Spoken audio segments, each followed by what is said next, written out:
Banking with velocity is an incredible strategy that can transform how you run your business, and that's what we're talking about on today's episode. You are listening to the Champion Hustle podcast. Play to succeed in business and in life. Featuring Levi Hunsaker and Ryan Black. Hello and welcome to the Champion Hustle podcast. This is episode number 17. My name is Ryan Black. And my name is Levi Hunsaker. And today we are with a very, very special guest, our dear friend, Christian George. He is somebody who we admire, we respect, we look up to. He is a wealth of knowledge and experience in many areas of business. He's been a serial entrepreneur for many years. He's been in the restaurant industry, investing, consulting, had several different retail outlets, and he's actually been a licensed real estate agent for over 25 years and nearly 20 years as an escrow officer. So he understands the real estate game better than anyone. So we love having you with us today, Christian. Welcome out to the show. Yeah, welcome, Thanks for Christian. having me, Ryan and Levi. It's great to be here, man. You guys are awesome. I'm excited. Man, we are super excited to dive into the topic with you today, which is, velocity banking and implementing some of these really incredible, financial and, banking strategies into running a business. And so, this is going to be just pure gold. I'm so excited to talk to you about this because I know that, when I first learned about this strategy, as you know, I was running a business in the video production space.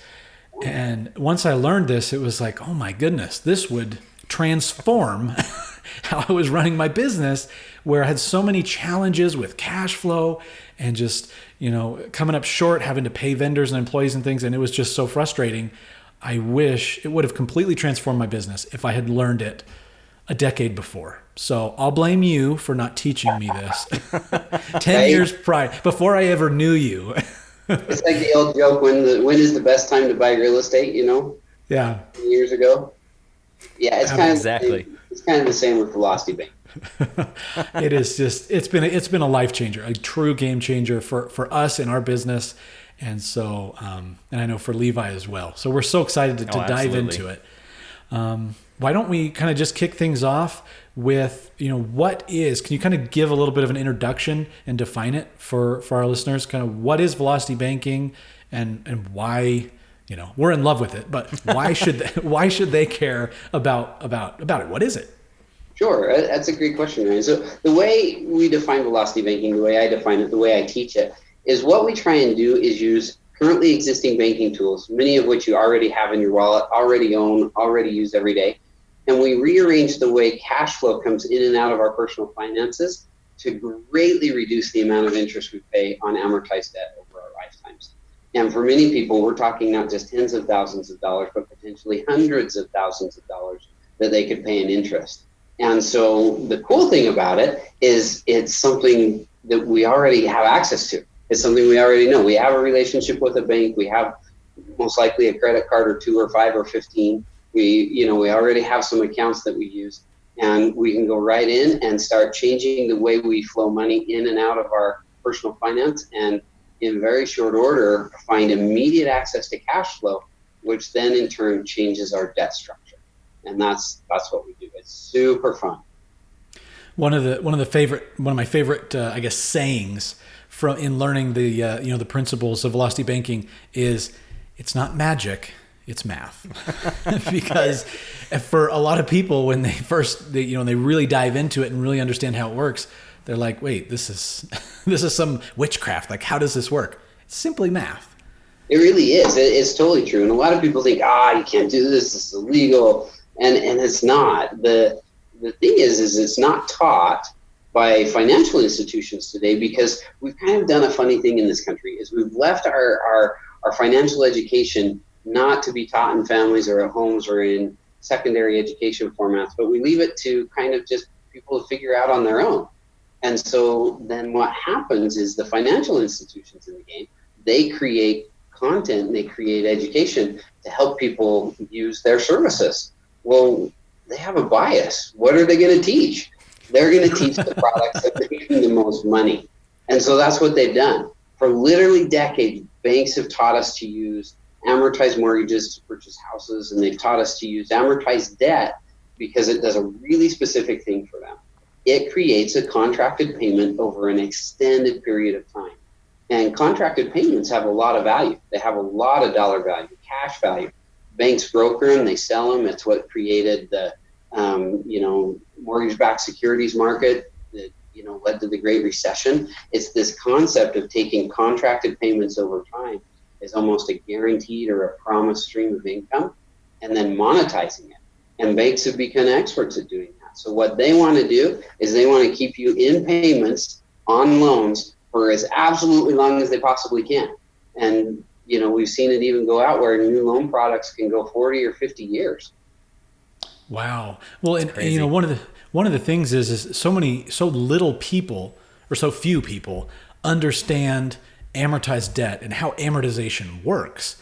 And so we learned this from you when after all of the Dodd-Frank and all the changes that happened after the crash, back in 2008, with some of those modifications that got rid of the HUD-1, brought in the new closing disclosures in real estate, to where now in the CD they actually cite, on page 5 or whatever, your total interest percentage, which was not disclosed as clearly as it used to be. So people are thinking, I got a 5% interest rate on my mortgage. This is awesome.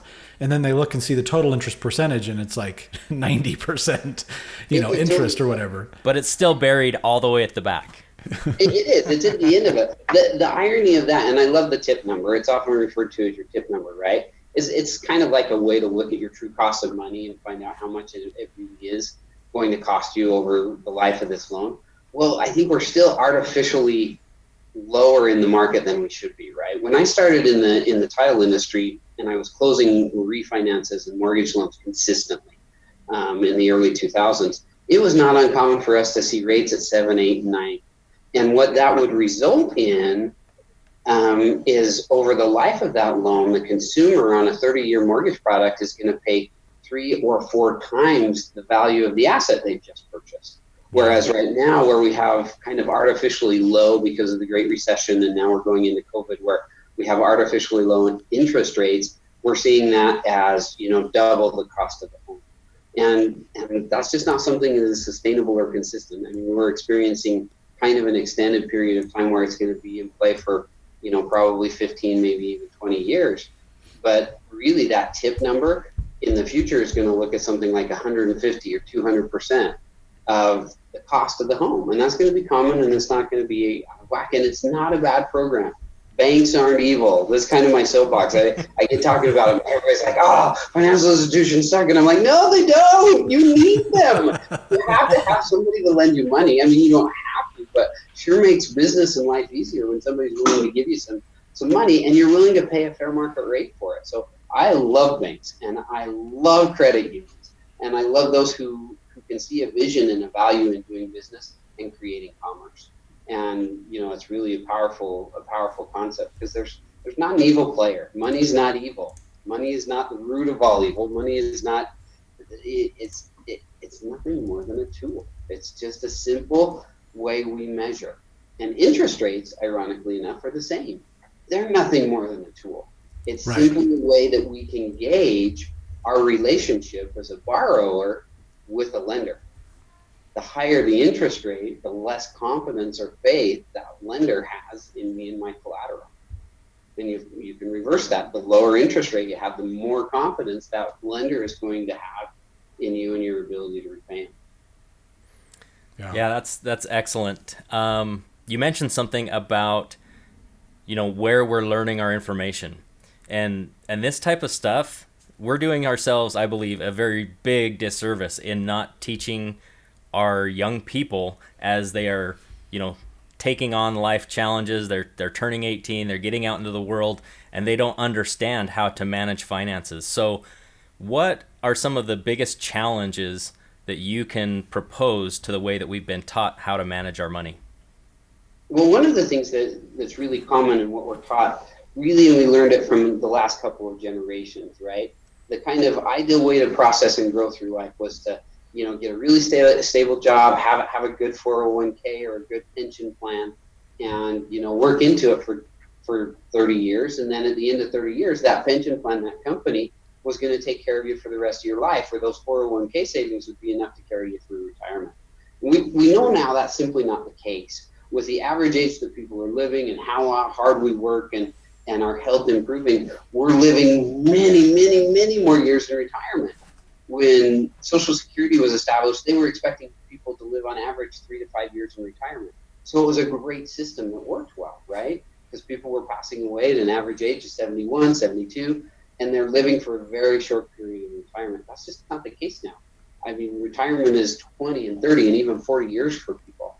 And so with that concept, it became very easy to say, listen, let the pension company or let the pension system of the company invest the dollars, invest my retirement savings, and then they're going to take care of me for life, right? Or let the 401k or mutual fund investor manage my funds because they know better and they're going to give me a healthy return, and then I'm going to have enough money to live. And we know now that that doesn't work. Pensions have gone away. Companies are reducing them. Government pension systems are being attacked because they don't have enough sustainable money in the system to keep paying people living for 20 and 30 and 40 years. And so what that has created is independent retirement accounts or individual retirement accounts, IRAs as a response, right? And IRAs are a great tool, but at the same time, if I put all of my money from my W-2 job, I have an amazing W-2 job, which I love right now, and I keep it because I choose to, not because I have to. I love what I do, which is carrying this message of cash management and cash flow understanding and velocity banking to the masses. And I do that through my company that I work for, which is Renatus. They're absolutely fantastic. I just love them. And I do that by choice because that allows me to then invest in real estate and do all these other things. But what happens with the companies is then they come back and say, man, just give us your money. And we rely on them. But what we found out is that less than 6% of money managers in the stock market where your mutual funds are placed, right, can outperform the index or outperform the standard market on its own. So that means 93% of the people don't outperform the market who manage our money. That's problematic to me, right? And so with that, what we've learned is the best people to manage our money is ourselves, because I care about my dollars more than anybody else. And because of that, sorry for the rings there. I thought I had all my programs on my computer closed out and I'm still getting signals. But what that tells us is that as a result of that, banks have known and mutual fund managers and a lot of financial institutions have learned that people don't have confidence in themselves to manage their own money. And so they can take them and they can take the funds of people and charge a flat fee or a fixed fee or even a performance fee and have performance bonuses. And whether they perform well with that investor's retirement funds, they get paid either way. And that's a bummer, because when those accounts lose money, which many of us experienced if you had any money in the stock market right in 2008, you saw the value of your portfolio cut in half or even more drastically than that.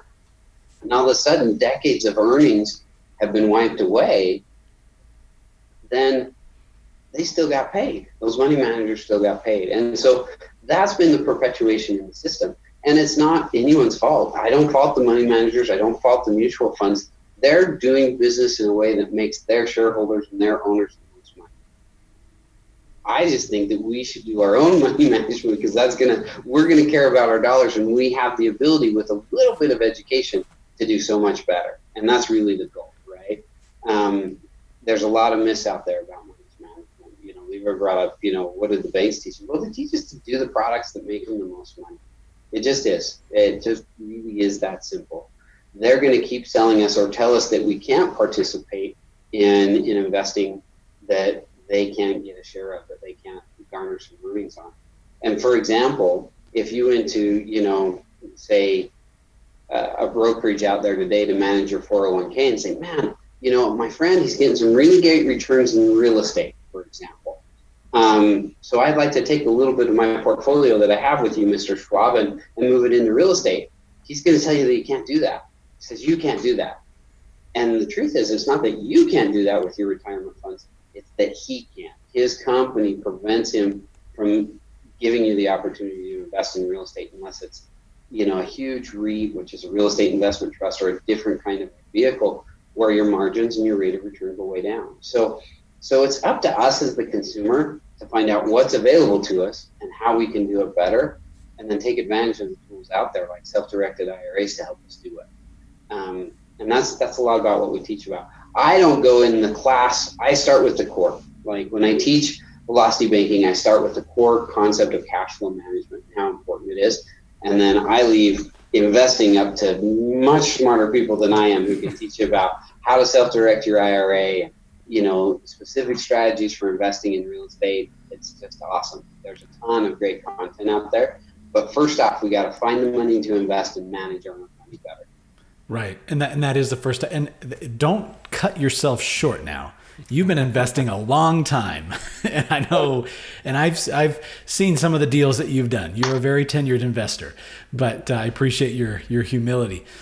You brought up a lot of good points there, Christian, about how, there was kind of the old way of how people did things that just simply doesn't work anymore.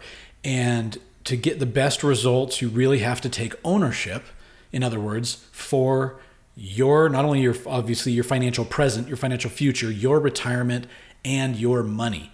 And I think that applies even more when we're talking about, the entrepreneur, the small business owner, somebody that either has an existing small business or is thinking of launching a small business, and they're saying, hey, I've run my analysis, I've got my plan, I've kind of figured out how things are going to run or how they're running, but for whatever reason, cash flow is tight, right? Because of the operations of how their business runs. And that's where, there's multiple benefits, but that's one of the huge benefits with the velocity banking program, to be able to mitigate that, right? And so could you share some thoughts about that? I know I have personal experiences and other people's that I've heard as well, but just kind of your insight on some of those key benefits of obviously saving. You can have interest savings off of any debts that you have on the business, but being able to more effectively handle and manage the ingress and egress of funds within a business using velocity banking, and how that gives you more flexibility. Sure. Well, it starts and as the class talks about, it's all about cash flow management. And you brought that up, Brian. So what we do is we start you out with an analysis of your cash flow. Whether you're a business or you're looking at your personal and individual finances, cash flow is the lifeblood of your business. It's everything you do.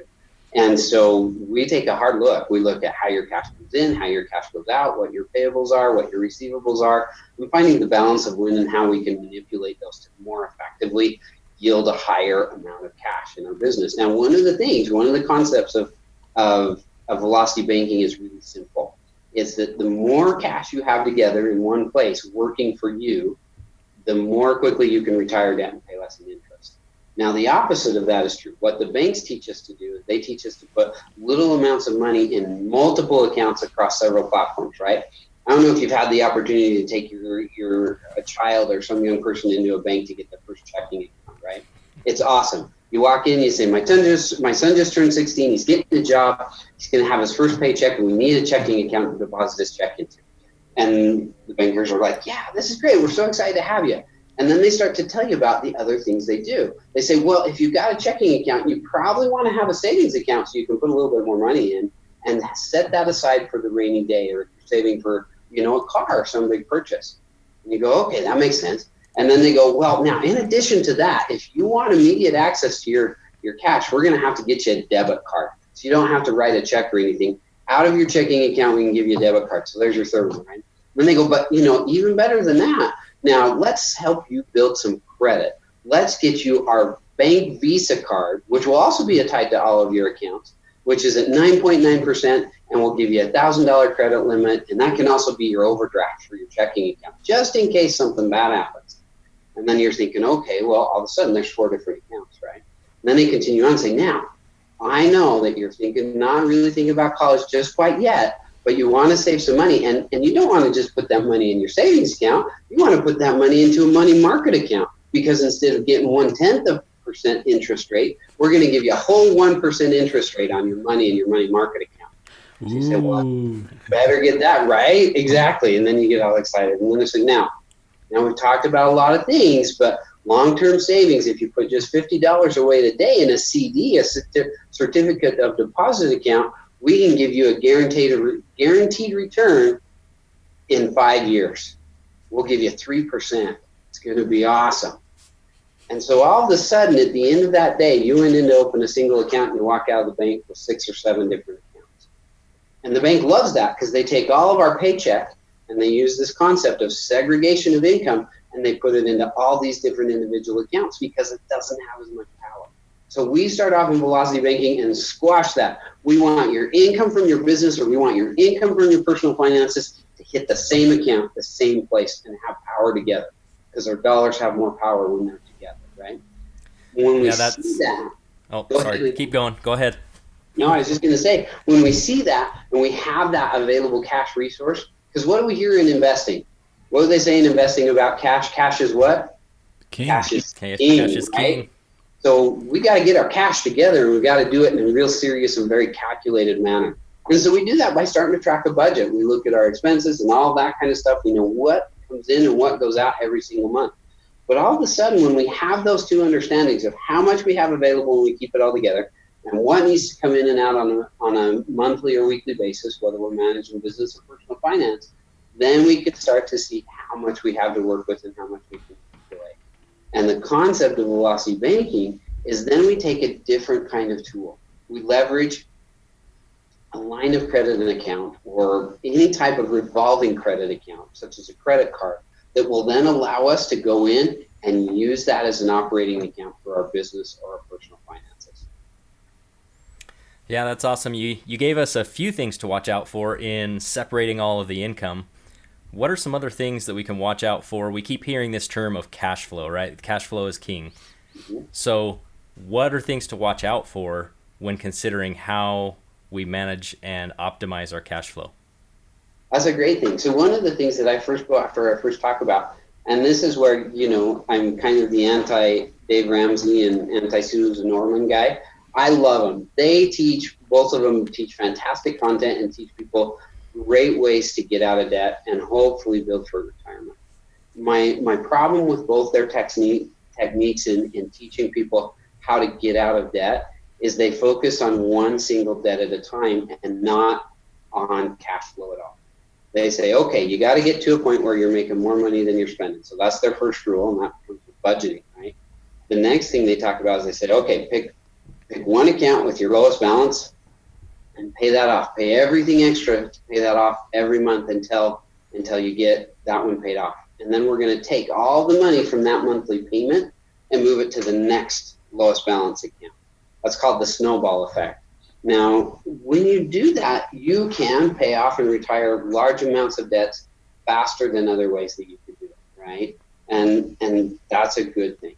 But what that also does to me is it puts us as the consumer in a position to say, hey, I'm not sophisticated to do any math at all. I don't know which is best and I don't know how to manage my money. So I'm going to follow a system where I don't have to think. And that's what gets us into trouble because we do that. And then at the end, when we come to a position where we're either debt-free or financially flexible and we can get to a point where we can say, man, okay, I'm really starting to work. I'm going to start saving for retirement.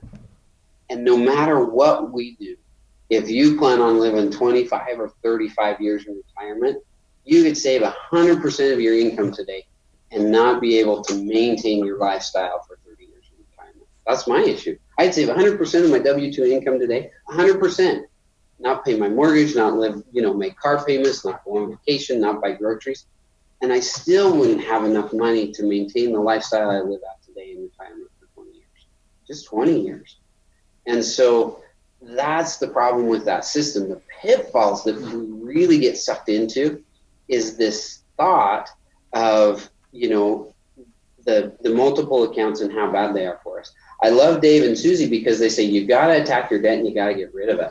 Well, what most American families are fighting now is an average of over $16,000 in credit card debt with about $600 a month in payments.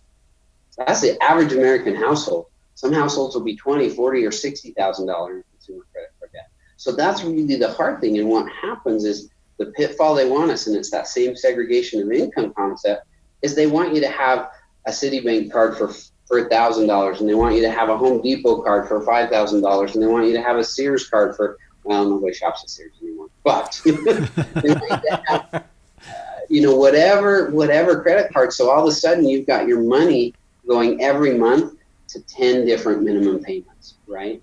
That's one of the hardest things, is because each payment is going to have a factored amount of the overall balance on the card, or it's going to have a mandatory minimum payment. And when we do that, instead of making one payment, we really pay down interest and principal at the same time. We're just making minimum payments to multiple accounts across multiple lenders.